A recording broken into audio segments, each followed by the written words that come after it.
So we talked a little bit about top of the NFC. What if the doors open? Well, it certainly is open now for the Eagles, who have won 10 straight games, and it is time to bring in our guy Bo Wolf, who covers the Eagles for PHLY. And certainly, we were just talking off the top, Bo, about the Cardinals had just gone over a calendar month without seeing a victory. The Bears are now up to 2 months since they last won a football game. So what's it like to see 10 wins in a row?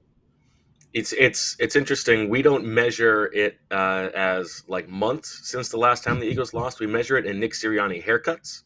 I don't even know if you guys remember this, but he like shaved his head coming out of the bye when they're 2-2 before that Cleveland Browns game. He hadn't done that before. It's like we think he's going full Britney Spears manic moment, and he's like not only regrown that hair, cut it again, regrown it, cut it again. This is like we're going on 3 haircuts now since the Eagles lost a game. It's crazy. I mean, we see 10 straight wins from this team, and then sometimes you'll see clips of it, and it looks like the Christmas Eve episode of The Bear. Everybody's at odds. You got Nick Sirianni being turned away from his defensive line coach last week. We got A.J. Brown asked, what's going on with this offense or what's, its issue. And he says passing.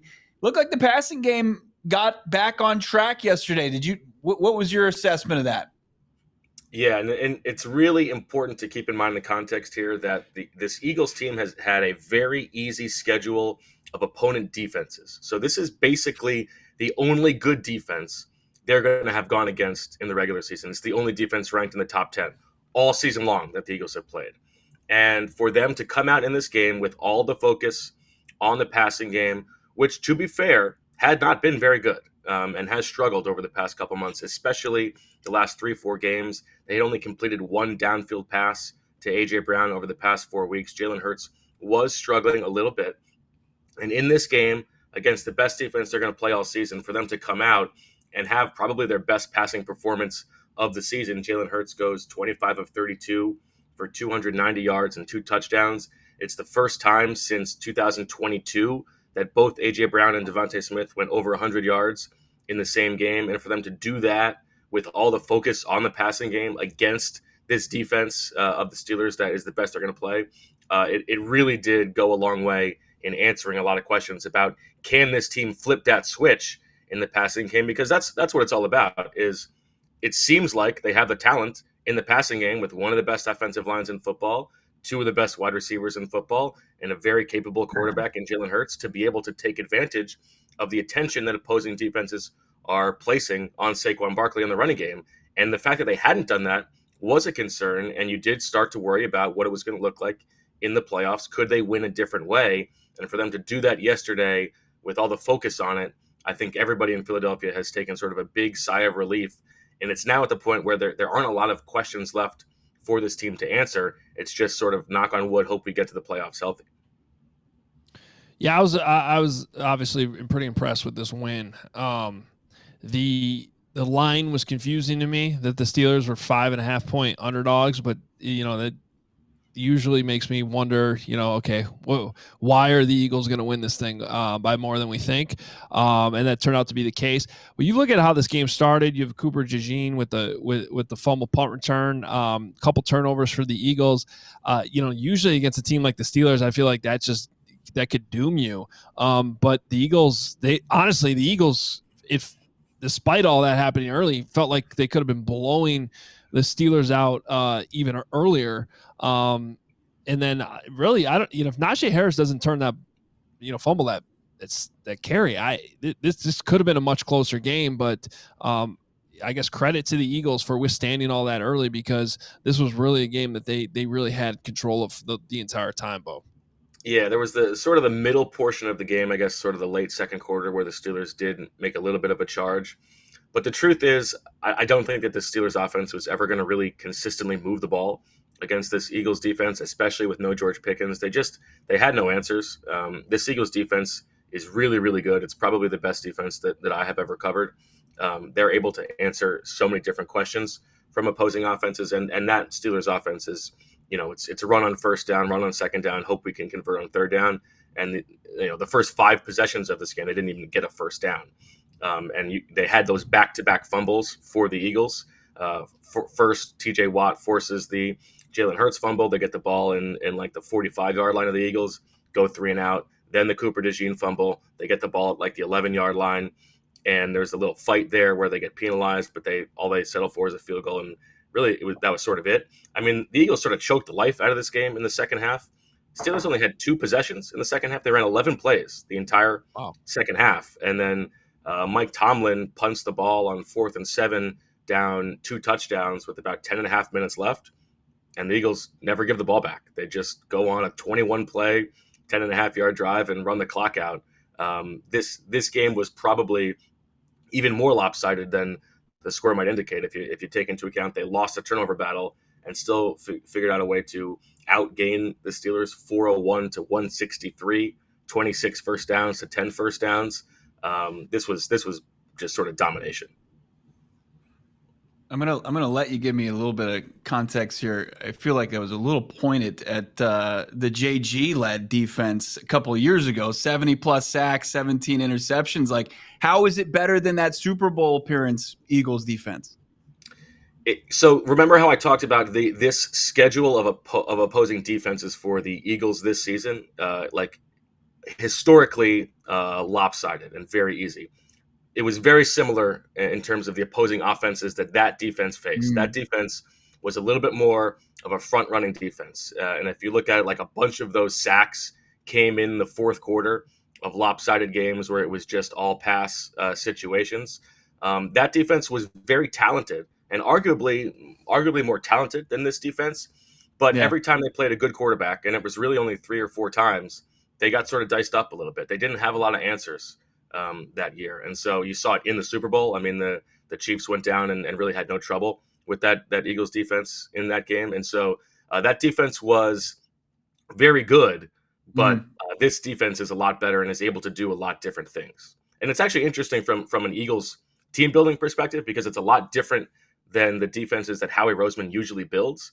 I mean, that 22 defense was very much a Howie Roseman load up on the defensive line. We've got like 8 guys who are all getting a lot of money or a first-round picks, and we're just going to dominate the line of scrimmage. This defense is sort of succeeding because it's built back to front.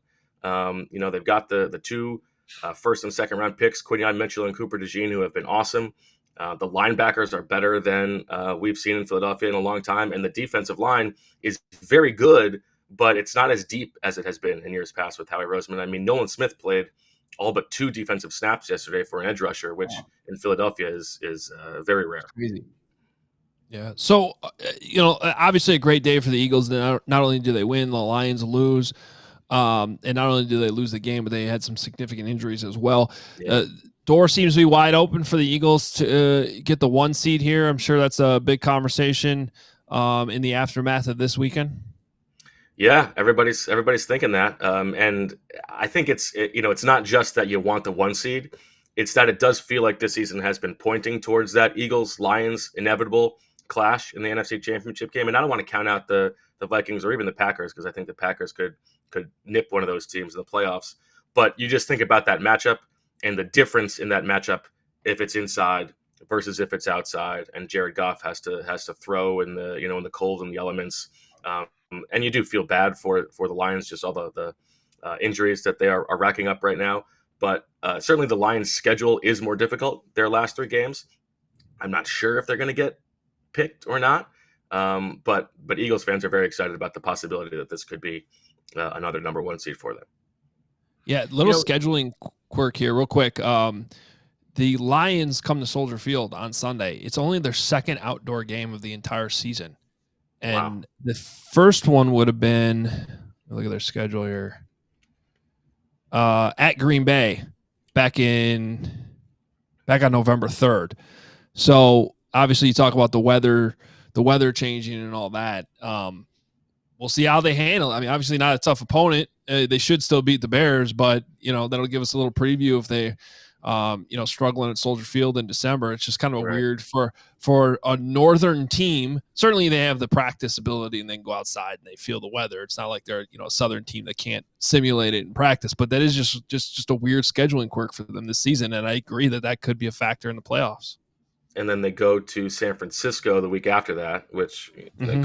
could be a potentially spicy game, and then obviously they close with the Vikings. I think Eagles fans hoping that the Vikings don't lose before that game, because if they lose before then, Vikings probably don't have anything to play for in Week 18 against that Lions team. Well, let's keep with that kind of conversation, because big game on Philly South in DC against the Commanders, where they've played very well. Still a ton to figure out, not only as far as jockeying, going for that number 1 seed, but then also a pretty pedestrian performance from Saquon Barkley, to relative to his standards. But you're looking at the chase for 2K. What's your sense on? Will they throttle down, you think, if they get a win over the Commanders this upcoming week, and just kind of try to put themselves in the best position, because they are playing the Cowboys and the Giants to finish things out? Yeah, it's interesting, especially because Saquon got a little bit dinged up yesterday and missed most of the second quarter. This was the fewest snaps or percentage of snaps that he's played in a game this season. Kenny Gainwell actually looked pretty good when he had to step in and made a couple nice plays as a receiver. But it's been interesting because until the Lions lost yesterday, the question was, if the Eagles have nothing to play for in Week 18, would they try to go for the record for Saquon? Would the offensive line want that? I don't think they would do that. I think they would have the bigger picture in mind. But if they're still playing for the number 1 seed, I think they're going to ride Saquon. I think it's possible they maybe try to give Gainwell a little bit more work than he had the last month or so. But yeah, I mean, as long as Saquon's healthy, they're going to give him the ball. I think they do kind of want to get to 2,000. Bo Wolf, great stuff as always. You can follow him on Twitter at Bo_Wolf. We'll be hearing a lot more from you guys at PHLY the rest of this football season. We know that. Thanks, guys. Enjoy the show. We got the Eagles. We got the Eagles ready for a run deep into February. We all silly like the mayor.